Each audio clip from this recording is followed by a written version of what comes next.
Hi, this is Mac of Mac's List. Find Your Dream Job is presented by Mac's List, an online community where you can find free resources for your job search, plus online courses and books that help you advance your career. My latest book is called Land Your Dream Job Anywhere. It's a reference guide for your career that covers all aspects of the job search, including expert advice in every chapter. You can get the first chapter for free by visiting maxlist.org/anywhere.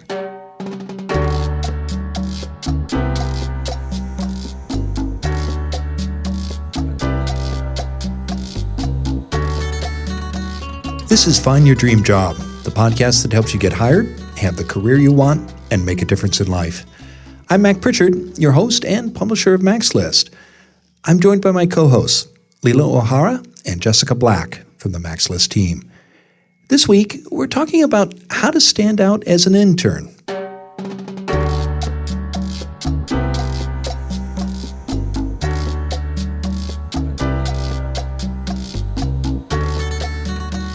Internships are an important first step in a career. An internship can help you get valuable skills, decide if you want to stay in a field, and make important professional contacts. This week's guest expert is Kirk Baumann. He's the founder of the Campus to Career website. Kirk says, if you want to make the most of an internship, you need to do more than what you're told. He and I talk later in the show. Women earn significantly less than men for the same job. Leela has found an article with research that explains why this happens, and it offers recommendations for ways employers can close the pay gap. She tells us more in a moment. The best job interviews become conversations. Yes, you need to come ready to answer an interviewer's questions, but you should also bring your own questions. But how many questions should you ask an employer? That's our question of the week, and it comes from listener Colleen Smyth in Gresham, Oregon. Jessica shares her advice shortly.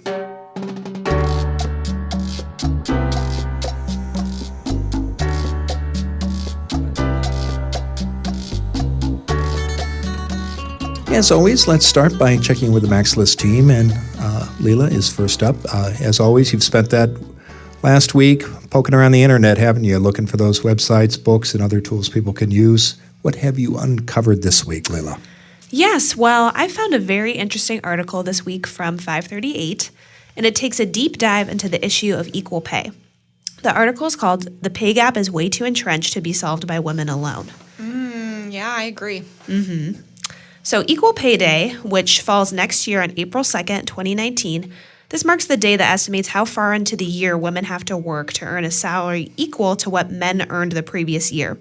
And the pay gap has been shrinking a lot over the past 3 decades, but the stats are still really stark. Yeah, and especially if you're a person of color or there's other details involved in that too. Yeah, it's just a really interesting and complicated issue. Progress has been slow, because Yeah. I first remember learning about this when I was 21 and right out of college. This was way back in 1980, because a coworker had a button that said 69 cents. And I said, what's that about? Yeah. She said, well, for every dollar a man makes, a woman makes 69 cents. And the figure hasn't gone up that much, has it? No, much, yeah, it's still just a really complicated. Yeah, I think it's now 82 or something. Yeah, so for white women, Right. But I know it's still not very much better. Agreed. Yeah, I finished college 38 years ago, so it's a long time. Right, that's a long time. Yeah, there's a lot of different factors that go into it. And so the statistic I found was that in 2017, women earned just 82% of what men earn. This article really does a really deep dive into it and has a lot of interesting data points and insights. And I wanted to share just a few of them that explain why women earn less than men.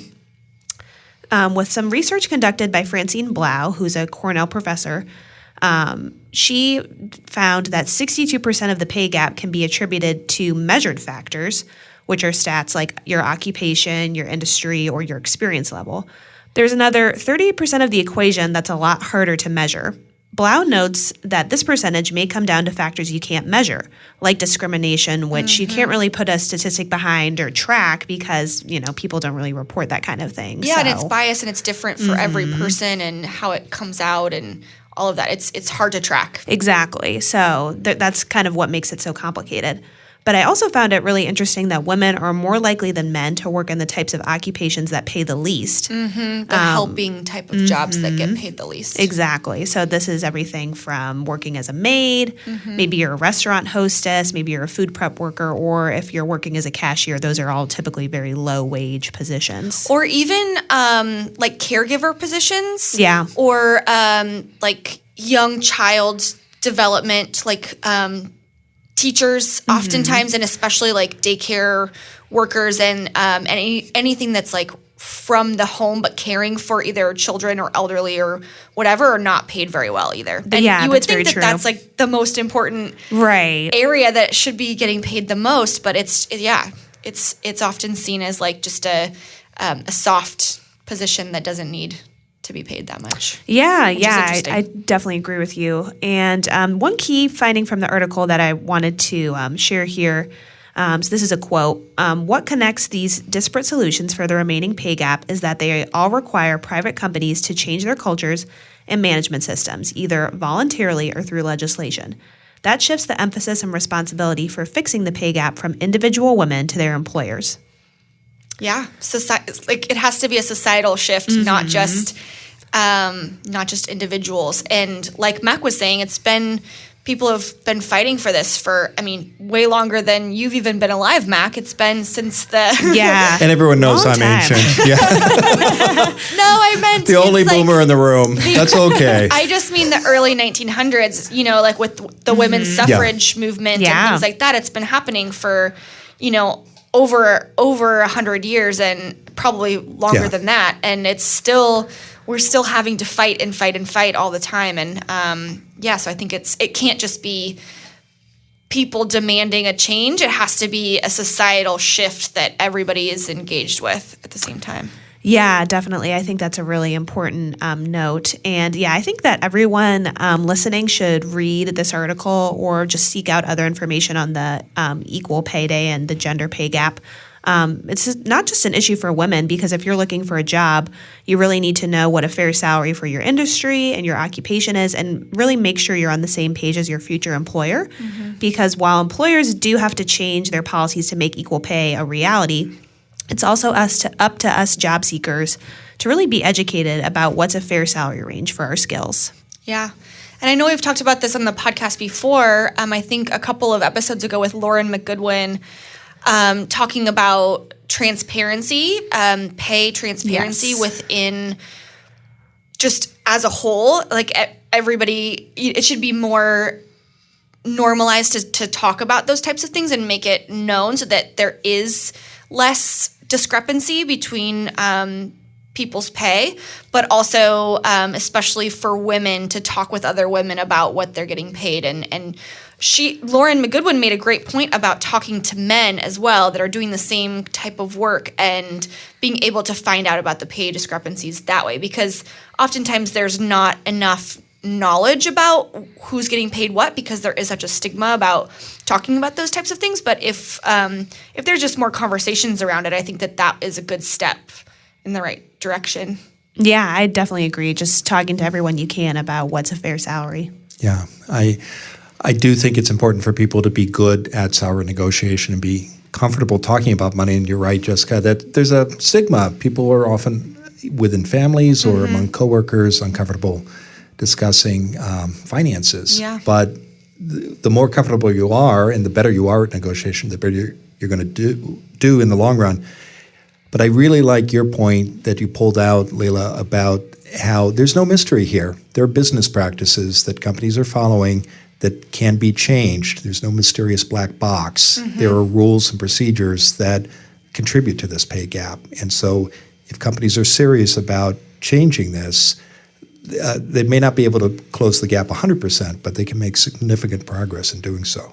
Yeah. That's a good point. That's a great point. Yeah.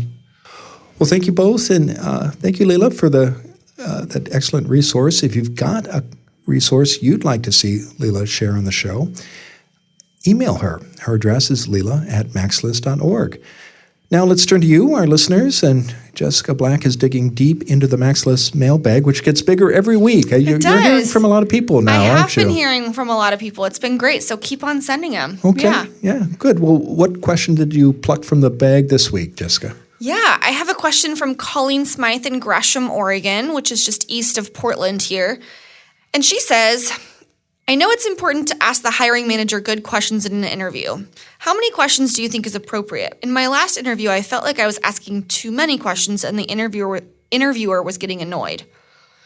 So this is a good question. I think we get this question a lot about how many questions to be prepared for and just how to go about this in general, because I think we're still sort of disseminating a lot of that, and there's still a lot of questions from job seekers around kind of what types of things to do in an interview. And so I think that this is great that Colleen is preparing questions, because that is, we've talked about that a lot of times as well, is that it is really important to come prepared with questions that show that you are, you've done your research and you're curious about the position and you're engaged in and want to learn more. So I think that's a really good way to approach it. And I think there is a good rule of thumb of how many questions are too many. And so I think that going into it with 3 to 5 questions sounds about right. It does depend on exactly how many questions to bring in, but having 3 to 5 really good questions is really important. And so really good here means well-researched and tailored specifically for that position and that organization. So hiring managers can often tell if you're just asking a question because you feel that you should, or that you have chosen a question that's very generic and kind of a quote-unquote easy question to ask just to feel like you're participating. So you really want to not waste anyone's time, your time or the hiring manager's time, and really ask questions that are going to move you forward within that process and allow you to get some good information from that question and about the organization and about the position. And I would also say if you do feel like you have quote unquote too many questions, and I would say again, maybe more than 5 here, ask the most pressing ones in the first interview. Ask the ones that you really feel like are really relevant to getting that information about the company culture, about the position, about the organization, and that are really going to help you learn more about if you're continually pursuing this position and opportunity. And then you'll have more opportunities to ask more questions later in the process. So don't feel like you have to ask every single question that you have all in the first interview. You can spread them out throughout the hiring process, because probably within the whole process, you'll have 2 to 3 to 4 interviews depending on that company. And so you also don't want to ask all the questions in the first interview and then not have any questions further on down the line, when that's arguably more important to have deeper questions. So kind of stagger those questions throughout, but making sure, like I said, crafting those questions that are going to be really relevant to that position and to that organization, that will show that you've researched and show that you are interested in the position and that you are a great fit. So what do you guys think about that? Yeah, I definitely agree with you. And I think that this listener coming into the interview with questions, regardless of what those questions are, that's automatically going to show that she's prepared and she's engaged and she's passionate about the position. So I would say it's always better to come in with a good bucket of questions, even if you don't use all of them, because I think that's a better approach than coming in with no questions that's and a killer. having the interviewer look at you and be like, oh, like I guess they're not really engaged here. Absolutely. So. Yeah, just 2 quick points. I love your emphasis on a strategy for the questions. I think that's really smart. Because you want to, I think, accomplish 2 things when you ask questions. First is to draw the employer out about their needs so you can show and talk about how you can address them. And then second is to find out if this is a good fit for you or not. Right. The other thing I would add, she didn't mention this, Colleen didn't mention this, but be conscious of the time limit. So Right. it may be that the interviewer is seeing 5 people in a row and there's 30 minutes, and maybe the interviewer has talked too long and it's only left 3 minutes left out of a 30-minute block, and you're the candidate and you've got 5 or 10 minutes of conversation you'd like to have, and that's not a good thing for you as the candidate, but probably there's a risk that the interviewer is just looking at the clock and thinking, I've got somebody else I got to get through, and you just have to work within the time that has been allotted for the interview. I'm really glad that you said that, Mac, because I didn't even think about that part, but that's a huge component of it, is that may have contributed to Colleen's feeling that the interviewer was annoyed with her. Yeah. That it wasn't that person was annoyed with her or her questions, but was feeling stressed by time or something like that. So I think that's actually a really good point. Yeah. And I think you can preface that as the candidate as well, of just saying, I really want to be mindful of your time, but I do have a couple of questions that I want to ask. And is this the right time to ask those? Do you have time for me to ask 1 to 2 questions? I love that. Yeah. If you've been told you have 30 minutes for the interview and it's 25 minutes past the hour, right? Say, well, I'm aware that, we only have 30 minutes scheduled. Do you have time or do you have somebody waiting for you? Good. Well, thank you, Jessica. Thank you, Colleen, for that question. We love questions. We're a curious bunch here. And we are. Yeah, none of us here would ever walk into an interview probably without at least 5 questions written down, would we? Yeah. No. I definitely have. I always have a lot, but I don't always ask all of them. Yeah. No, you two are both lifelong learners. So, and it sounds like Colleen is too. So thanks again. If you've got a question of your own for Jessica, she would love to hear from you. Her email is jessica@maxlist.org. You can also call our listener line. We haven't had a call in a while. We'd love to get one. It's area code 716-JOB TALK, or post your question on the MaxList Facebook group. However you do it, if we use your question on the show, you'll get a copy of Land Your Dream Job Anywhere. We'll be back in just a moment, and when we return, I'll talk with this week's guest expert, Kirk Baumann, about how you can stand out as an intern. Have you ever been asked a question like this in a job interview? Tell me about a time when you didn't agree with your boss. That's a tough one, isn't it? What would you say? This is what hiring managers call a behavioral interview question, and it's a common tactic. Employers use this kind of question to explore your fit for a job based on your past experience. But it can also be an easy question to answer if you have the right strategy. I share my own tips for how to answer these gotcha questions in my new guide, 100 Behavioral Interview Questions. It's a free resource, and it teaches you a simple 4-step process for expertly answering the most common behavioral questions. To get your copy today, visit maxlist.org/questions. Again, go to maxlist.org/questions. Now, let's continue with the show. Now, let's turn to this week's guest expert, Kirk Baumann. Kirk Baumann is a recognized career and leadership expert who has helped thousands of young professionals. He's also the founder and the author of the award-winning website, Campus to Career. Kirk was named one of the 100 most social HR experts on Twitter by the Huffington Post, and his advice has been featured in Business News Daily, Mashable, and U.S. News and World Report. He joins us today from Nixa, Missouri. Kirk, how are you? I am well. Good. Well, thanks for joining us on the show. Our topic this week is how to stand out as an intern. Let's start, Kirk, by talking about the importance of an internship in a career. How can these positions help someone as they enter the workplace? Great question. As an intern, you have an opportunity, a unique opportunity to really get a great view of the entire organization. Many organizations take a great pride in providing mentor programs and access to executives that, as a typical entry-level employee, you may not necessarily have access to. And so as an intern, this is your chance and their chance to really go through the whole interview process with you. I like to refer to it as a 400-hour interview, which does sound daunting, but really, you're there for 10 to 12 weeks in a typical internship, and that's broken down 8 hours a day, 5 days a week, 400 hours.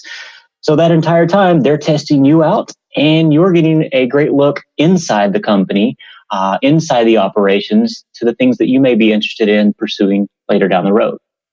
So when someone signs up for an internship, let's talk about the goals they should have. Do you take an assignment thinking, well, this might lead to a job with this company, or is this an opportunity for me to kind of test drive a career to figure out if I want to be in this field, or perhaps there are some other goals you recommend?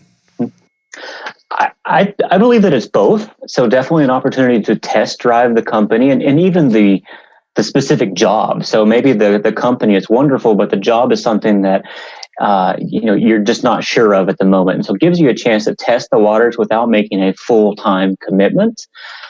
It really also gives you a chance to gain some additional experience. So for that, let's say you're a junior and you're coming back for your senior year, you have a chance to do another internship, maybe in a different area at a different company or a different area within that same company. So it just gives you a chance to get a better look at what it's really like in that role. Spend a day in the life and a day in their shoes of what that particular area might entail. Now, you've been writing about internships and campus to career transitions for more than a decade. One of the trends that I think you're seeing is the more and more internships are paid, aren't they? They are. There are certainly still some out there that are unpaid, and I think there's value in both. So obviously some unpaid internships you do receive course credit for, so you can get credit for those as you're studying college.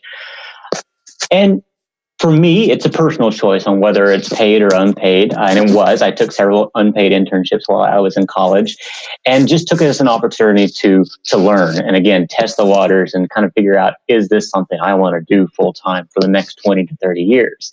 And I found out quickly what I wanted to do and things that I thought I was interested in doing that I really didn't want to do. So it's definitely a chance to, again, I keep hitting on, to test the waters, but it's something to jump into and figure out where you want to go in life. And it's about the people too. So, connecting with mentors and finding colleagues that will remain as connections and friends, lifelong friends for the rest of your career.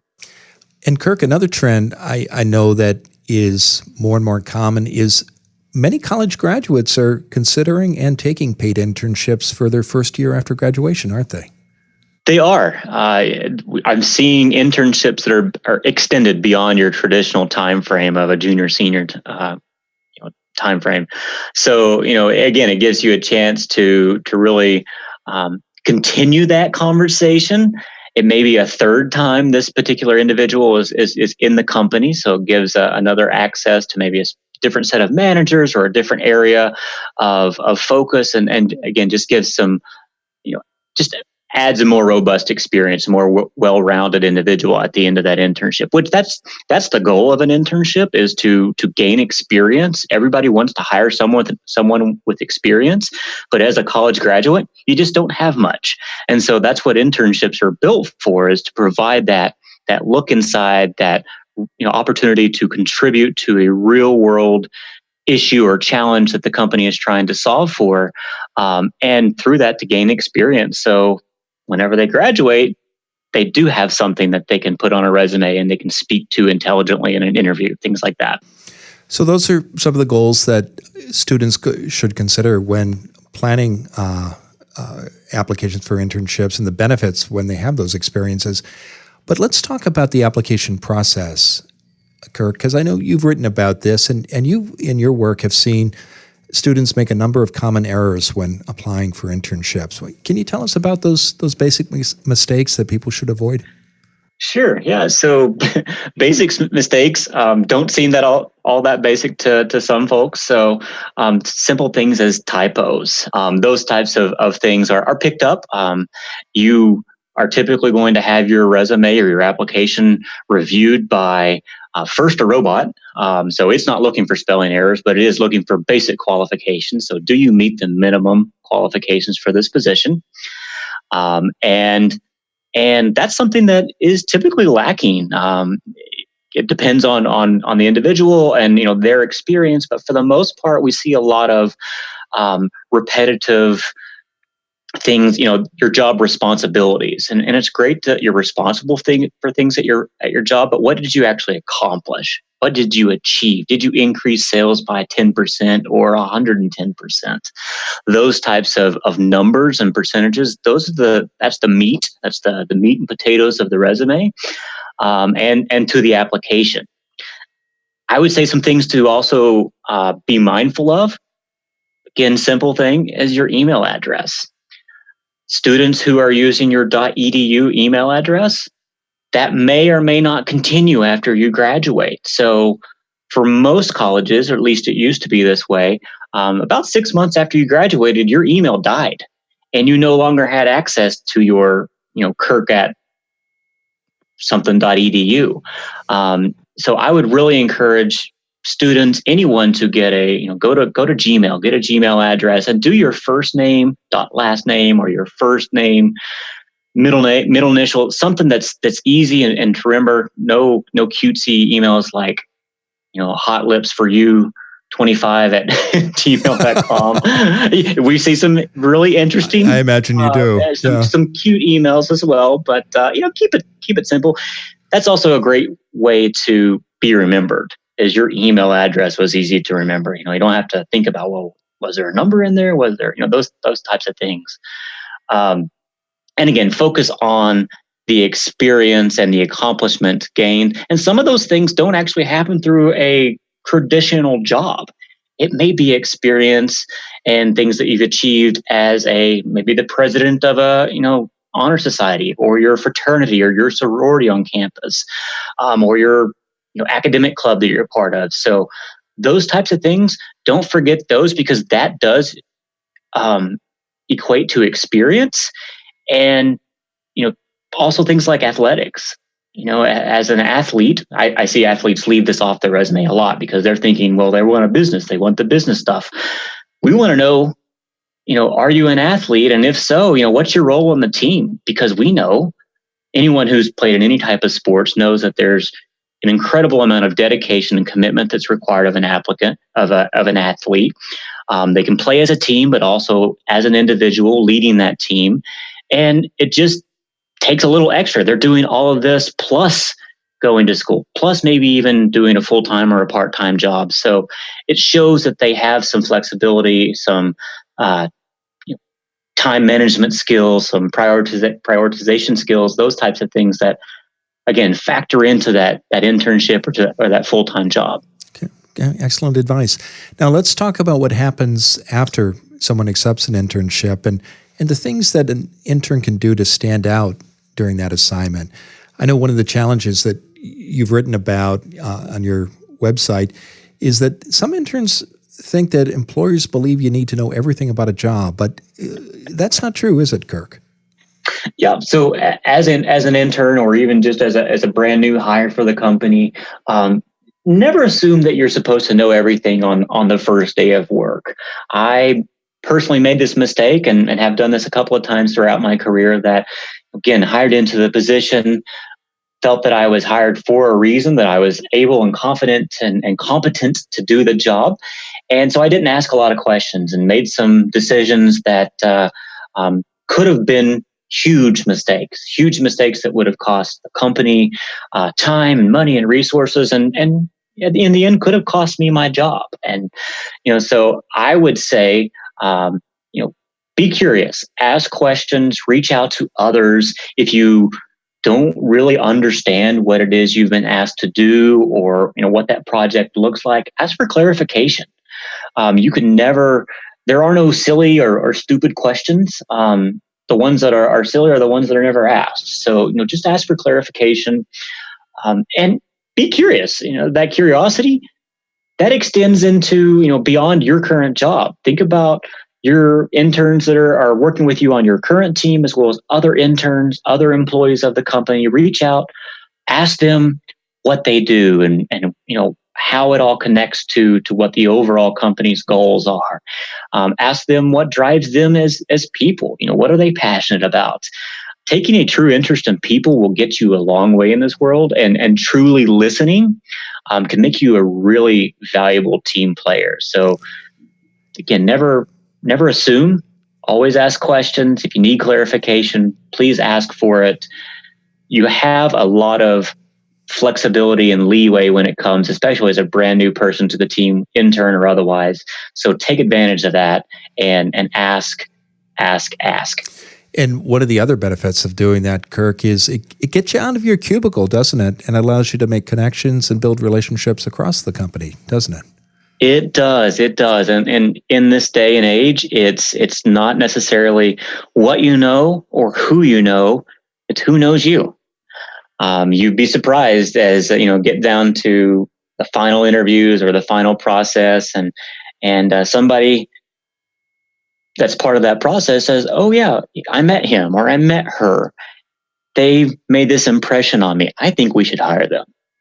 Or I think we shouldn't, so, it's a good way to, again, get out and meet others, really see how the whole team works together and understand the full scope of what you're doing together. Well, there are two other points I want to touch on. One is I read your columns about the importance of seeking out mentors, especially when you're an intern inside a company. Why is that important? Mentors can guide you. They can act as your Sherpa. What's the role of a Sherpa when you're a mountain climber?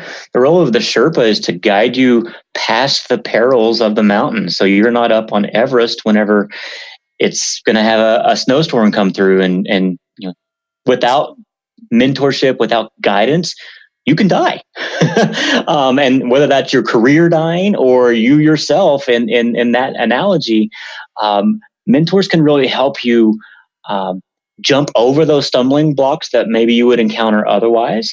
They can provide you with some knowledge and guidance that they've gotten over the years, things that they've picked up, that they've learned, that they can impart their wisdom on you. And don't forget, the mentorship relationship works both ways. It's not just an old person to a young person. It could go the other direction, because there are things you can teach them. There are things that they can learn from you. So I would really, really encourage anyone to reach out and find a mentor. It could be someone that's formally, dubbed as your mentor, where you have things that are set up. It could simply be someone in the office or outside of the office that you look up to, whether they're in your industry or outside. Just somebody who you can learn from. And again, taking that true interest in people love to talk about themselves. They certainly do. So ask them, what do you think about this? How did you get past this? I see you've done this. How did you get there? Where did you start? And you'd be surprised what you learn from just listening. Yeah, good advice. Well, finally, Kirk, when someone leaves an internship, how do you recommend they stay connected with an employer after that departure? Yeah. So when you leave an employer or move on to a new role, I always, relationships are lifelong relationships, they're lifetime relationships. And so I would encourage anyone who is interning or as a new hire coming onto a company is look at this as, the long game. It may not pay off right now. It may never pay off, but look at it as a way to really invest and keep those connections warm. Let them know what you're up to. Offer to help when you can. That's one thing. Again, you may not know it, but you can be very helpful to people. And so just having that "how can I help" attitude, I think, will go a long way. But the most important thing to seal the deal, or to keep that door open for next time, is a simple follow-up. Most people just don't do it. Follow up. Thank them for the time. Thank them for the experience. Mention something that you learned over the summer or during the time you worked with the company, and then restate your interest that you want to come back, that you want to pursue a full-time career, or, thanks for opening my eyes to this, ... Again, those types of actions, and could be email in today's age. I will say that emails get lost. I'm looking at my email inbox. I'm just got a few hundred in it right now. I may or may not be able to find what comes in today, but a handwritten thank you note is rare. It will set you apart and can be the thing that seals the deal. So think about not just your boss, not just your manager, but the team you worked with, even some of the other interns. Before you leave, make sure you get contact information, connect on Facebook, whatever it is that you're using to keep connected. Keep those relationships going, because you never know where people will land. You'll be really surprised on how far that takes you. Never underestimate the power of connecting with others. Well, everything you say certainly rings true for me. I had an internship in college. It was transformative and really opened up a whole new world for me and led to all sorts of opportunities. And that was 39 years ago. I'm still in touch with my former supervisor. We had dinner in Washington, D.C. just about 6 months ago. So, awesome. Everything you're doing rings true. Yeah. Well, Kirk, we got to bring the conversation to a close. Tell us what's next for you, and I'm happy to share how people can find out more about you too. Sure. Yeah. So what's next for me? I've recently started a new career, new position in a new industry, actually. So I'm now working in the hospitality industry, and really looking forward to learning, growing, working with people. It's all about connecting people to purpose and really figuring out how can we help each other thrive. And so that's, that can be in any industry, but really, really excited in this new role. It entails things like employee experience and onboarding, training, all kinds of fun stuff. Really, again, focused on building relationships. It's reaching out and listening and understanding, what drives people and how can we help them succeed and be their best selves. So that's kind of what it is for me. I am a lifelong learner. I still want to continue to hone my skill and to learn new things, keep up on trends and, things that are coming, just around the bend here. So just remaining as relevant as possible and keeping those relationships going.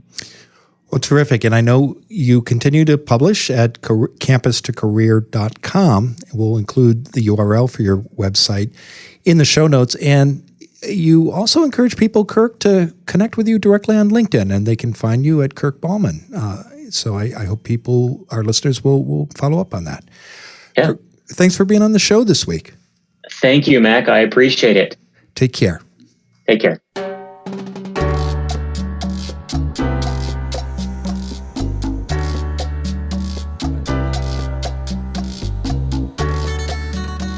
We're back in the Max List studio with Jessica and Leela. So what are your reactions to my conversation with Kirk about how people can stand out in an internship? What do you two think? Yeah, he made a lot of really interesting points. I thought that was a great interview, Mac. And one of the things that I thought he explained really well is how people underestimate the value of internships. I agree. I know that, for me personally, too, I feel like I had some internships in college where it was a 3-month internship or a 6-month internship, and I would just go into the internship, learn a lot, but then it would end and I'd be like, okay, that's over, like on to the next thing. And I wouldn't really think about like keeping those relationships intact or following up to thank the employer and just kind of like keeping it an ongoing thing. Like it's not just like an open and closed book. Mm-hmm. So I thought he did a great job of explaining how you can make the most of your internship and have it be more than just, a one-time thing. Yeah, I agree. Oftentimes, Kirk used this as, for folks in school as students. So in that scenario, this is oftentimes people's first professional experience within an organization or company, and just getting an inside look as to how an organization is run and kind of working with different departments and making those connections that way, later in their careers of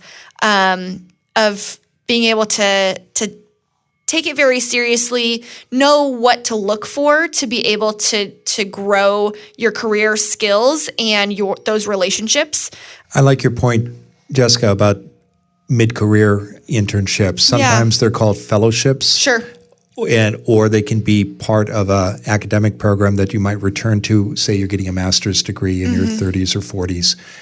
But whether it's called a fellowship or an internship, it's, again, a valuable part, an important part of career development. Yeah. So because I think many listeners may think intern and just think, oh, that's for college students. Right. And I like the fact that you brought that up because no, it's not just for students. No, well, or it could be for graduate students Right. or people who are making that mid-career shift you talked about. Right.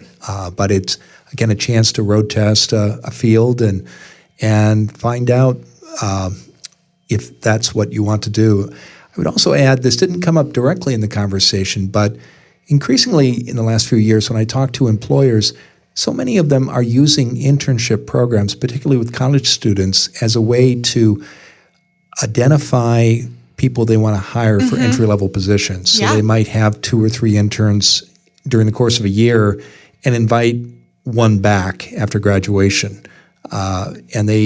And because they know they've seen that person perform. That's right. You know, and if you don't receive a job offer, you've both touched on this. There's so many other benefits that you can get from an internship. So great conversation. Thank you, Kirk. Thank you, Jessica and Leila. And thank you, our listeners, for downloading today's episode of Find Your Dream Job. Don't let yourself get surprised by a tough behavioral interview question the next time you talk to an employer. Get your copy today of 100 Behavioral Interview Questions. Go to maxlist.org/questions. Again, that URL is maxlist.org/questions. And join us next Wednesday when our special guest will be Sarah Holtz. She's going to talk about how you can build your network strategically. Until next time, thanks for letting us help you find your dream job.